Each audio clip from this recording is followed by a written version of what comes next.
Nunca me escogieron. En una vida llena de sacrificios y esfuerzos sin reconocer, me toca escogerme a mí mismo.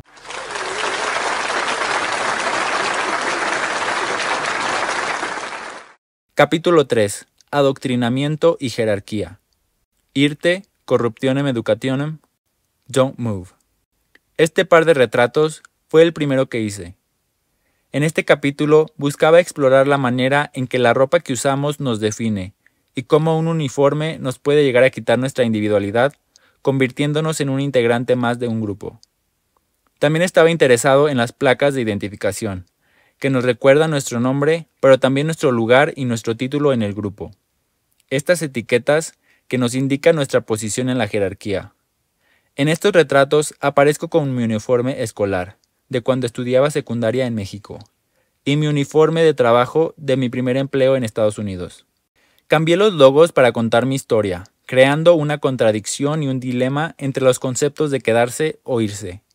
El primero es titulado Irte, corruptionem educationem, que usa la palabra irte para invitarte a dejar la vida que tienes.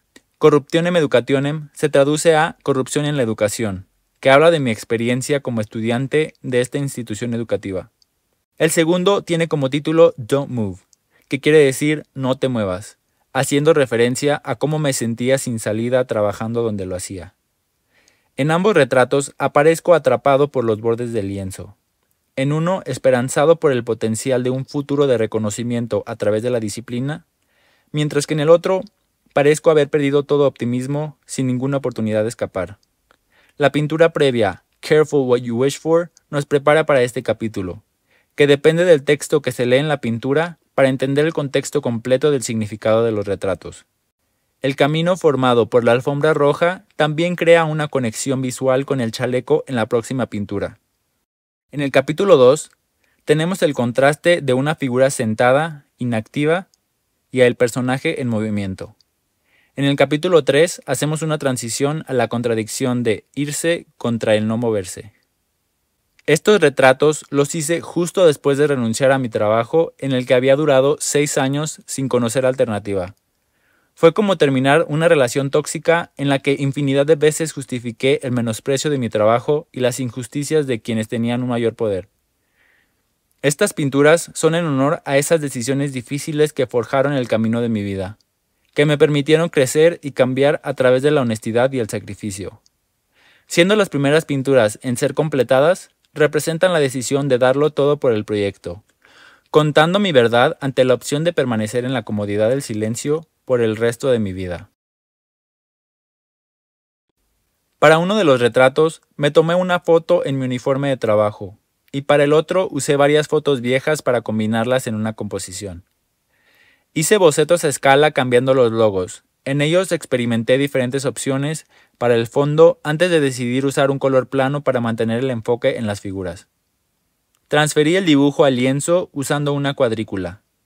Hice una capa base en pintura acrílica y empecé a agregar las capas finales en óleo.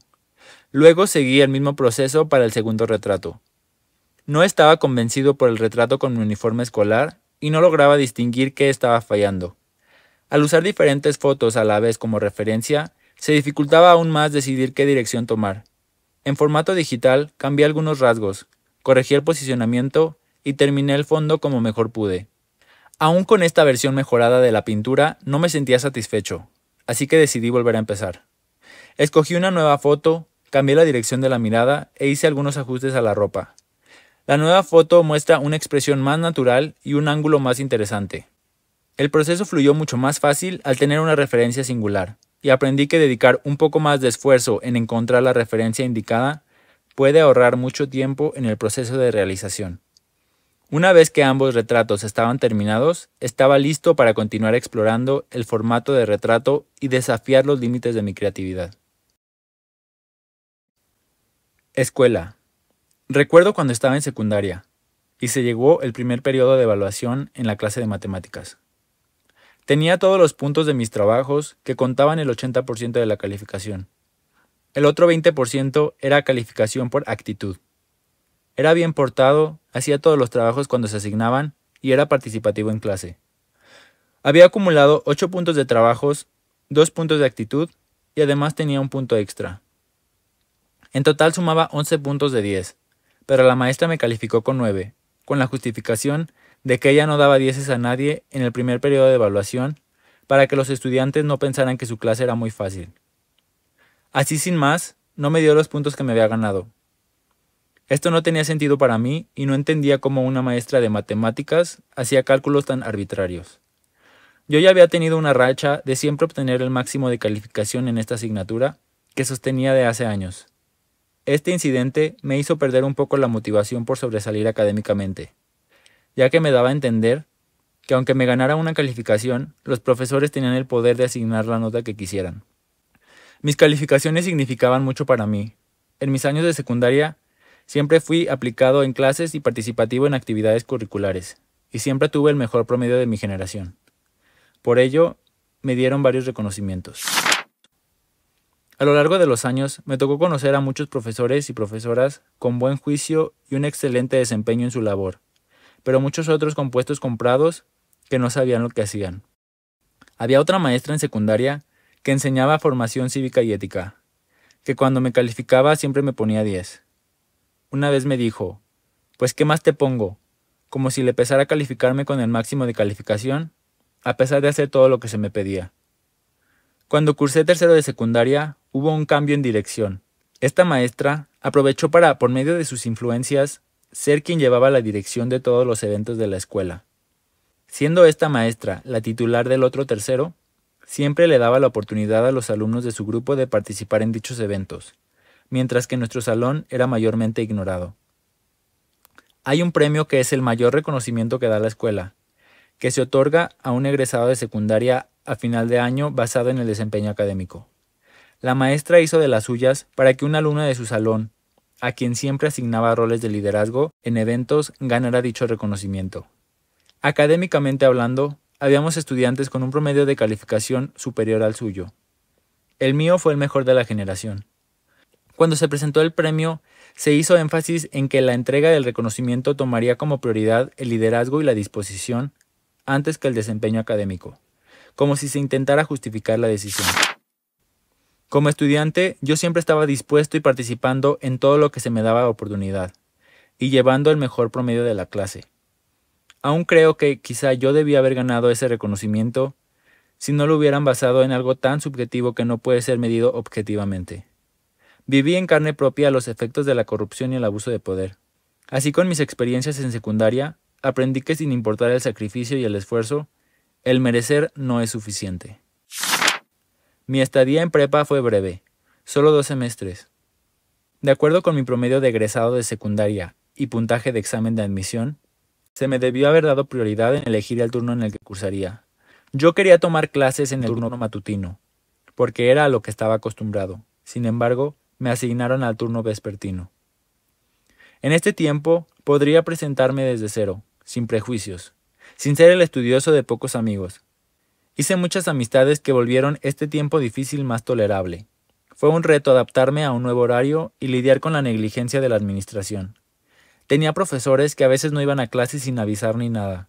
Otros que llegaban tarde sin justificación, como si no se tomara en serio el tiempo y la educación de los estudiantes. No era secreto que muchos de los puestos en la institución fueron dados por conexiones e influencias en lugar de considerar las aptitudes en la materia o en la impartición de clases.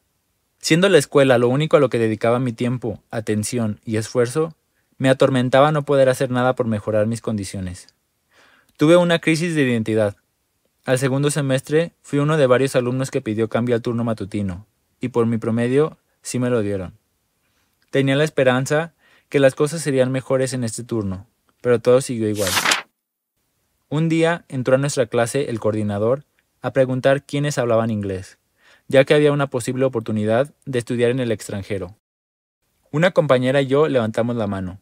Se nos hicieron algunas preguntas en inglés y el coordinador mostró interés en ella, y a mí me descartó como opción.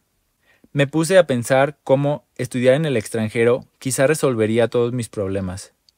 Yo ya había estudiado en Estados Unidos en primaria y en comparativa todo era mejor. Siempre hubo más oportunidades, recursos y apreciación del esfuerzo. Insistiendo a mi mamá que no quería seguir en México, la convencí de que me dejara ir a Estados Unidos. A los 15 años nos fuimos un verano por 2 meses a visitar. Si conseguía con quién vivir, podía quedarme allá. Y así fue. Trabajo. Llegué a Nebraska, Estados Unidos, con mi mamá y mi hermana. Cuando ellas regresaron a México, solo quedaba yo. Fue mi primera vez separándome de mi familia, y con 15 años empecé a trabajar y a hacerme cargo de mí mismo. Mis decisiones me obligaron a crecer. Siempre voy a estar agradecido con mis tíos que me invitaron a vivir en su casa y formar parte de su familia. Con aportaciones monetarias periódicas, ya no había que preocuparme por techo ni comida. Durante este tiempo aprendí a apreciar todo lo que mis padres hacían por mí, porque ya no solo me tocaba trabajar mientras estudiaba, sino que también me hacía cargo de lavar mi ropa, comprar mis cosas y otras responsabilidades que antes delegaba. Mi primer trabajo fue en un restaurante de comida rápida. Apliqué ahí porque era el único lugar al que podía llegar caminando y en aquel entonces no tenía coche. Cuando apliqué dije que no sabía hacer nada, pero estaba dispuesto a aprender lo que fuera. Aunque esperaba trabajar como cajero, me entrenaron a empezar en la cocina. Apenas sabiendo cómo funciona una estufa, me tocó aprender a operar freidoras. La mayoría de los cocineros eran mexicanos y hablaban español, pero a mí no me tomaban en serio. No sé si haya sido mi corta edad o la falta de habilidades al empezar, pero todos pensaban que no duraría mucho. Por más que se me dificultara el trabajo y hubiera faltas de respeto atentando contra mi dignidad, no tenía más opciones. Extrañaba a mi familia y estaba muy cansado, pero estaba más cansado de mi situación cuando estudiaba en México. Tuve que seguir sin preguntarme si quería dejar todo y volver, porque de ser así, quizá hubiera vuelto a la situación de la que tanto quise escapar. Después de mucha persistencia y de ignorar los malos tratos, poco a poco me fui ganando el respeto de quienes trabajaban ahí, a la par de que mis habilidades empezaron a mejorar. Empecé trabajando en freidoras y fregando platos, luego en la barra de ensaladas y al final operando la plancha. En los veranos que salía de vacaciones en la escuela, dejaba el trabajo y me iba a visitar a mi familia en México. En este tiempo recargaba mi energía para poder volver con más fuerza a estudiar y trabajar. En los 6 años que estuve trabajando ahí, aprendí a hacer todo lo que había que hacer en la cocina. Después trabajé como cajero y al final me ascendieron a supervisor, pero sin remunerarme proporcionalmente al trabajo que hacía y el tiempo que había permanecido en la compañía. Cuando empecé en la universidad, tuve que conseguir un auto para poder llegar a clases. Al conseguir el auto, se me abrieron muchas opciones y ahora podía dejar el trabajo. Sin embargo, decidí quedarme, por gratitud a que fue ahí donde se me dio una oportunidad por primera vez. En repetidas ocasiones se daban situaciones que mostraban una falta de cuidado y compromiso por parte de los otros empleados y los mismos gerentes a cargo. A pesar de expresar mis frustraciones con la jefa, las cosas no cambiaron. Mi paciencia se fue agotando, y en ese momento decidí que no quería volver a trabajar con alguien, ni mucho menos para alguien que no tuviera el mismo compromiso y dedicación que yo estoy dispuesto a ofrecer. Era importante para mí pintar esto justo después de renunciar a mi trabajo. Fue la mejor manera de iniciar mi camino en este proyecto. En las vacaciones del verano de 2021, dejé el trabajo por última vez, sin saber si volvería. Ya no volví. Después de 6 años había dejado definitivamente el trabajo, y a pesar de sentirme ansioso por la incertidumbre y el cambio, todo funcionó a mi favor. Al volver de México, apliqué para trabajar en los lugares que se acoplaban a mi disponibilidad como estudiante de tiempo completo. Tuve 3 entrevistas de trabajo el mismo día. En las primeras 2 me aseguraron que me contactarían pronto para empezar a trabajar, pero en la tercera se me contrató en el instante. Así que me quedé con ese trabajo. Ahí duré 1 año trabajando como mesero y preparando bebidas en la barra. En el primer mes de trabajo seguía de vacaciones y trabajaba muchas horas. Nunca había ganado tanto dinero tan rápido. El dinero que se me pagaba era mayormente en forma de propinas, y por primera vez sentía que lo que estaba ganando era proporcional al trabajo que hacía.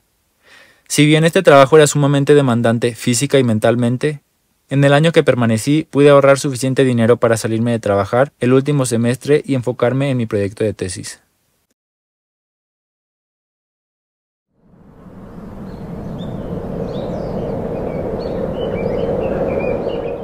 Las excusas que me invento, los objetivos sin intento, me mantienen lento, pero me mantienen vivo.